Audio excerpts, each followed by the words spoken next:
오늘 아침에는 사무엘하 14장을 본문으로 늦기 전에 라는 제목으로 하나님의 말씀을 증거하겠습니다. 다윗은 늘 신속하고 정확하고 성실한 사람이었습니다.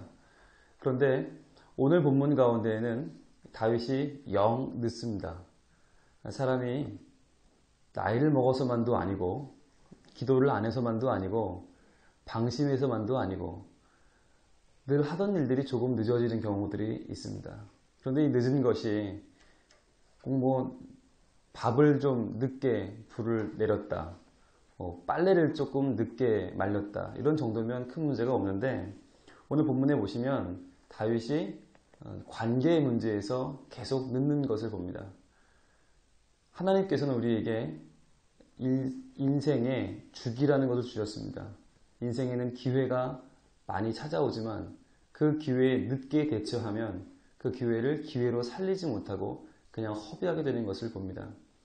그래서 늦기 전에, 우리는 무엇보다 늦기 전에 우리에게 주어진 사명을 감당하고 이 기회를 살리는 것이 중요합니다.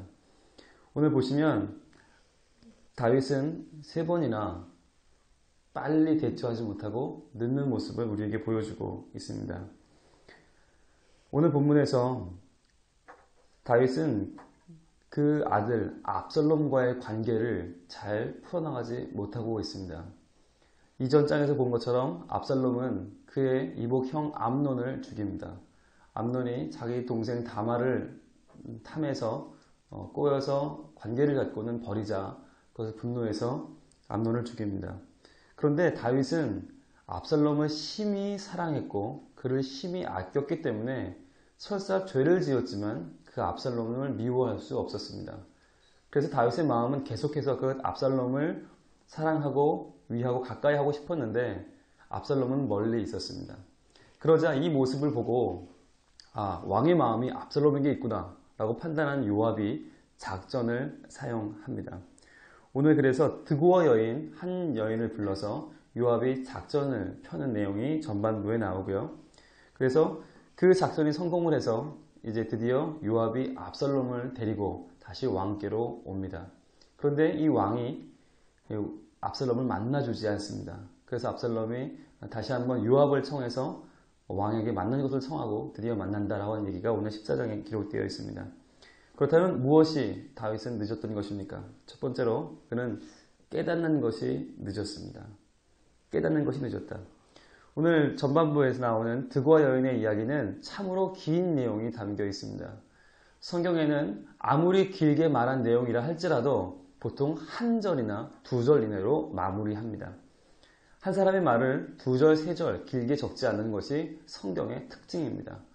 만약 모든 사람의 말을 그렇게 다 일일이 적었다면 성경은 우리가 들고 다닐 정도로 가볍지 않았을 겁니다. 그렇기 때문에 하나님의 말씀인 성경은 이름도 모르는 드고아 여인의 말을 한 절 내지 2절 이상 적지 않았을 것입니다. 그런데 오늘 보시면 4절부터 등장한 드고아 여인의 말은 17절까지 계속되고 17절이 계속될 때까지 다윗은 이 여인이 무슨 말을 하려고 하는지 왜 여기 왔는지도 모르고 그녀에게 끌려가고 있습니다. 드고아 여인이 말을 합니다. 저는 과부입니다. 남편은 죽었는데 아들 둘이 서로 싸우다가 아무도 말릴 사람이 없어서 한 놈이 그만 실수로 때려 죽였습니다. 그런데 그 죽은 사람도 억울하지만 죽인 사람도 본의가 아니었는데 사람들이 그 죽인 아들까지 끌어내서 죽이려고 합니다. 저는 이제 대가 끊기게 생겼습니다. 어떻게 하면 좋습니까? 구해주세요. 라고 하는 것이 그녀의 말의 본론입니다.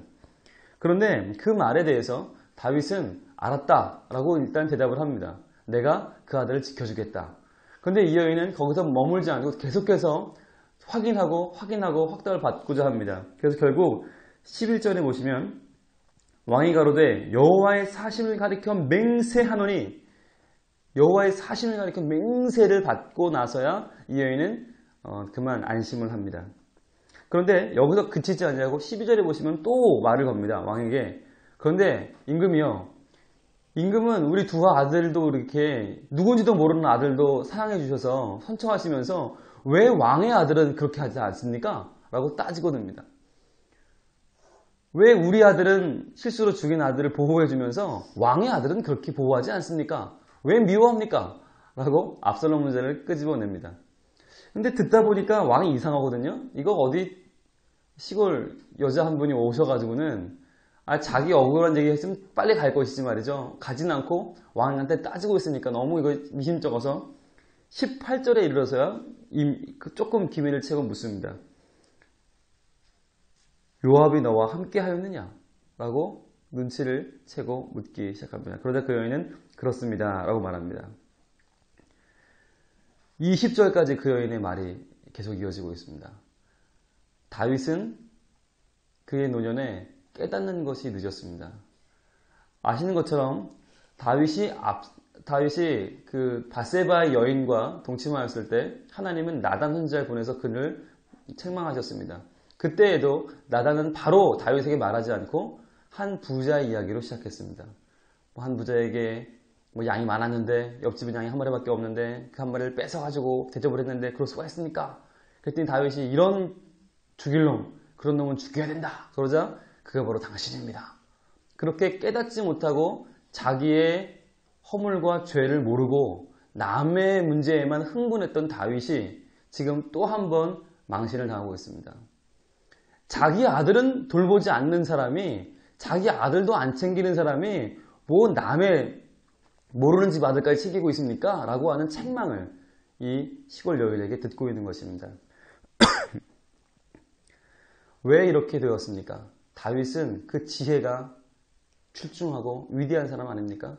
그런데 그가 자신의 모습을 돌아보지 않고 살게 된 이후에 다윗은 조그마한 것도 깨닫지 못하고 많이 들어야 겨우 눈치를 채는 사람이 되었다라고 하는 것입니다. 우리는 남의 일에 대해서는 쉽게 판단합니다. 아이고 그래야지 이렇게 하면 되겠네. 그런데 자기 문제에 대해서는 의외로 잘 알지 못하고 옳은 판단을 내리지 못합니다. 왜 그렇습니까? 내 문제에 대해서는 욕심이 앞서기 때문에 그렇습니다. 내 문제에 대해서는 하나님의 뜻, 정의, 올바른 것 이런 건 잘 따지지 못하고 한치 앞을 내다보지 못하는 나의 욕심, 내 급한 마음이 먼저 거기에 묻어나기 때문에 올바른 지혜를 발휘할 수 없더라는 것입니다. 다윗도 압살롬을 사랑했지만 그를 쉽게 용서하지 못하고 받아들이지 못한 이유는 무엇입니까? 백성들이 자기를 어떻게 볼까 두려웠기 때문입니다. 그래서 아버지로서보다는 왕의 체면을 먼저 생각했기 때문에 다윗은 그 아들을 어서 빨리 용서하지 못하고 불러들이지 못하고 결국 이렇게 시골 여인에게 망신을 당한 뒤에야 그 아들을 불러오게 됩니다. 두 번째는 다윗은 또 한 번 늦는데 뭐가 늦냐면 표현하는 것이 늦었습니다. 표현하는 것이 늦었다. 오늘 21절에 드디어 왕은 요압에게 말합니다. 내가 이 일을 허락하겠으니 가서 소년 압살롬을 데려오라. 그래 좋다. 뭐 내가 왜 용서 못하겠냐? 용서하겠다. 그리고 압살롬을 데려오라고 말합니다. 요압이 데려왔는데 24절에 보시면 왕이 가로되 저를 그 집으로 물러가게 하고 내 얼굴을 보지 말게 하라 하매 압살롬이 자기 집으로 가고 왕의 얼굴을 보지 못하니라. 자, 용서해서 불렀으면 그를 만나서 용서해주고 이해해주고 감싸주면 되는 것을 다윗은 또 한 번 판단 착오를 합니다. 그 압살롬을 보지도 않고 돌려보내고 맙니다. 여기서 많은 아버지들의 실수가 나옵니다. 많은 아버지들이 자녀를 사랑하는데 그 사랑하는 마음을 표현하지 않기 때문에 오해를 사는 경우가 많습니다. 그래서 자녀들이 어머니의 사랑은 와닿는데 아버지의 사랑은 잘 와닿지 않더라고요. 군대를 가면 어머니의 사랑을 얘기하면 금방 다 울어버립니다. 펑펑 웁니다. 근데 아버지의 사랑은 아무리 얘기해도 와닿지 않습니다. 근데 이것은 아버지들만의 문제가 아닙니다. 아버지들이 사랑을 잘 표현하지 않아서 자녀들이 아버지의 사랑을 모르기 때문에 교회에 와서 하나님 아버지 사랑을 잘 모릅니다. 차라리 하나님 어머니 그러면 많이 와닿을 텐데 하나님 아버지 그러면 많은 청년들이 왼수같이 생각합니다. 하나님 아버지 나 안 믿을래요. 그리고 나가버립니다. 왜 그렇습니까? 많은 아버지들이 사랑하는 마음은 가득한데 그것을 표현할 줄 몰라서 많은 자녀들에게 상처를 주고 있기 때문입니다. 그래서 다윗은 압살롬을 만나지 않았는데 이상한 것은 25절부터 시작되는 말입니다. 25절부터 온 이스라엘 가운데 압살롬같이 아름다움으로 크게 칭찬받는 자가 없었으니 저는 발바닥부터 정수리까지 흠이 없다. 얘기하면서 머리털이 무거워서 매년 깎았다. 이 얘기가 왜 나왔을까요? 왜 이 말은 여기에 들어가서 우리에게 무엇을 말하려는 것입니까? 압살롬은 무지무지한 미남이었다. 사람들이 다 그를 보고 싶어 했다. 이 말이 여기 들어간 이유는 압살롬을 보지 않고 무시했던 아버지 때문에 상처받았을 압살롬의 마음을 말하고 있는 것입니다. 압살롬은 모르는 사람도 보고 싶어 할 정도로 다 보고 싶을 정도로 그를 보는 걸 기뻐하는 미남이었는데 그의 아버지가 그를 보아주지 않았다. 그의 이러한 출중한 외모와 그의 수려한 용모를 그의 아버지가 외면했다라고 하는 것입니다. 이것이 얼마나 그에게 상처가 되었겠습니까?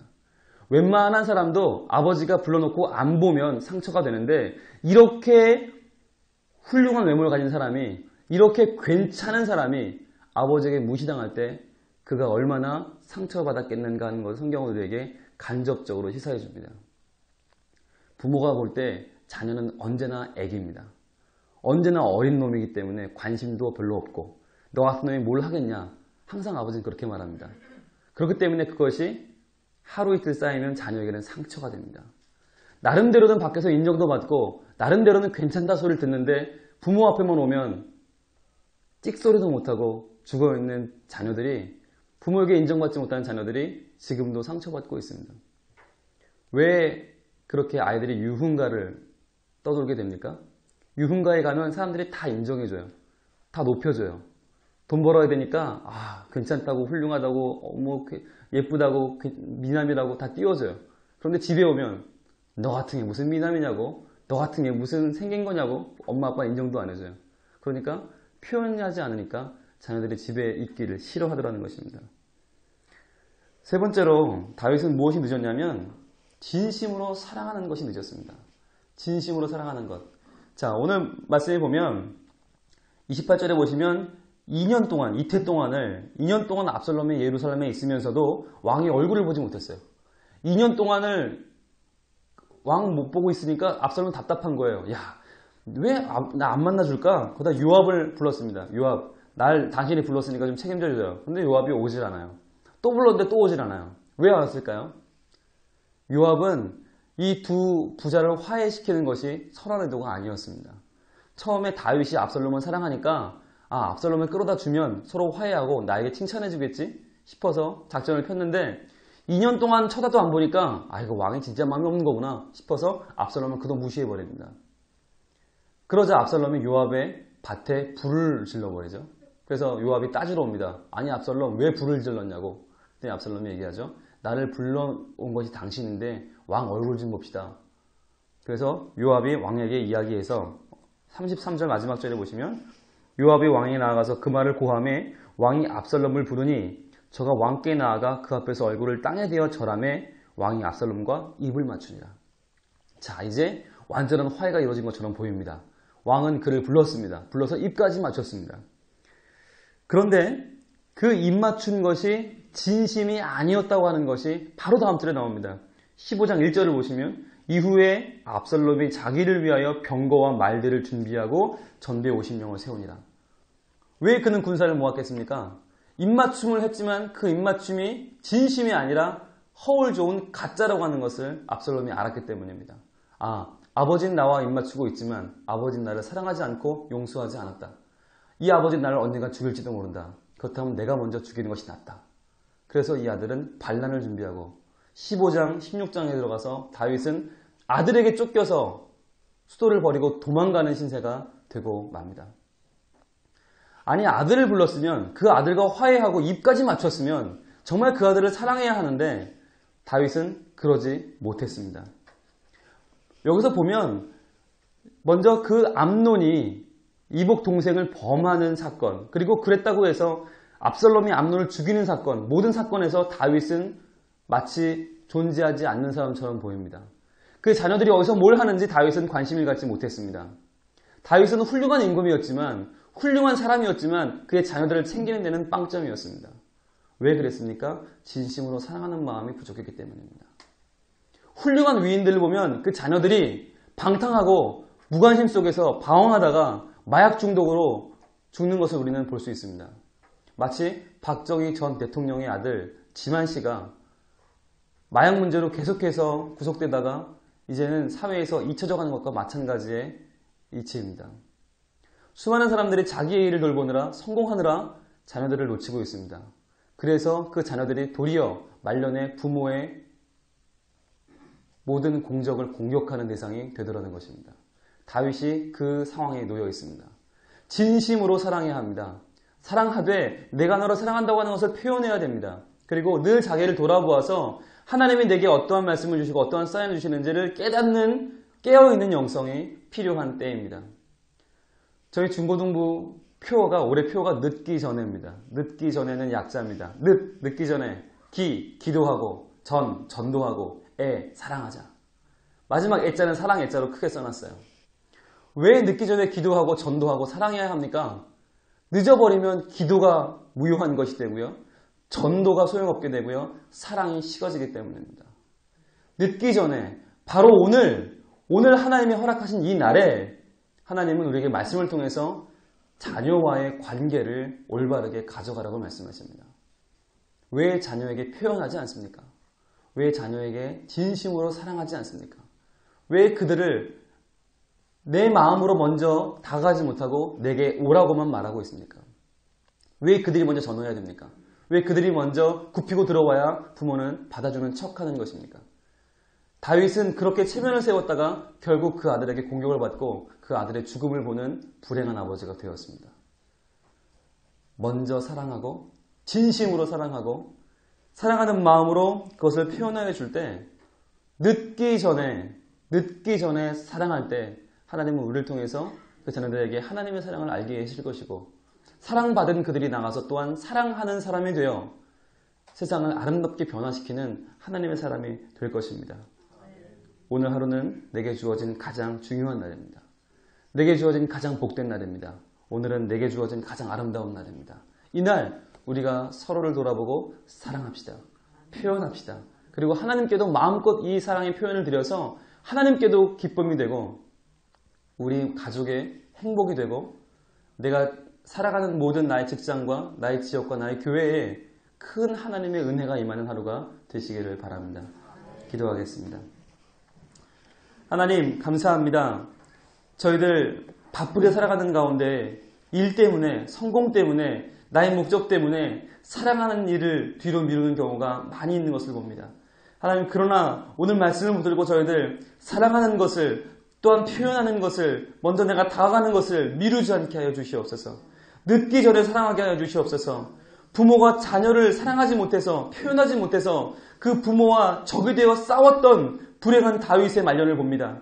하나님 우리의 생은 다윗처럼 불행해지지 아니할 수 있도록 진심을 다하여 사랑하며 그 사랑을 표현하며 아낌없이 사랑을 부어줄 수 있는 귀한 부모, 귀한 가족이 되게 하여 주시옵소서.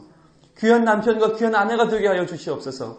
하나님의 말씀을 붙들고 오늘 하루 살아갈 때에 주여 우리가 담대히 사랑을 표현하게 하시고 마음을 열어 그 사랑을 받아들이게 하셔서 사랑하는 일에 열심을 품고 늦기 전에 먼저 사랑하는 귀한 하나님의 백성들이 되게 하여 주시옵소서. 늦기 전에 기도하게 하시고 늦기 전에 전도하게 하시고 늦기 전에 사랑하게 하여 주시옵소서. 그 사랑 가운데 하나님의 사랑을 깨달아 내가 사랑의 사람이 되고 그 사랑을 나누어주는 행복한 사람으로 오늘 하루도 살게 하여 주시옵소서.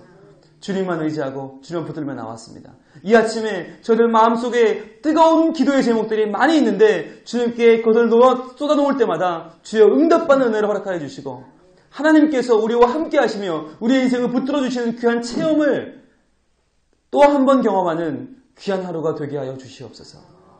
읽는 말씀마다 깨닫는 지혜 주시는 하나님, 드리는 기도마다 응답받는 은혜도 주시옵소서. 이 자리가 기도로 뜨거워지게 하시고 그 기도가 나날이 응답받아 더 성숙해지고 더 깊어지고 더 아름다워지는 귀한 우리 새벽기도 이 시간 되게 하여 주시옵소서. 오늘 하루도 주님께 동행하심을 믿으며 중요한 하루, 사랑하는 하루 주심을 감사합니다. 예수님 이름으로 기도합니다. 아멘. 하늘에 계신 우리 아버지여, 이름이 거룩히 여김 받으시오며 나라 임하옵시며 뜻이 하늘에서 이룬 것 같이 땅에서도 이루어지이다. 오늘날 우리에게 일용할 양식을 주옵시고 우리가 우리에게 죄 지은 자를 사하여 준 것 같이 우리의 죄를 사하여 주옵시고 우리를 시험에 들게 하지 마옵시고 다만 악에서 구하옵소서. 대개 나라와 권세와 영광이 아버지께 영원히 있사옵나이다.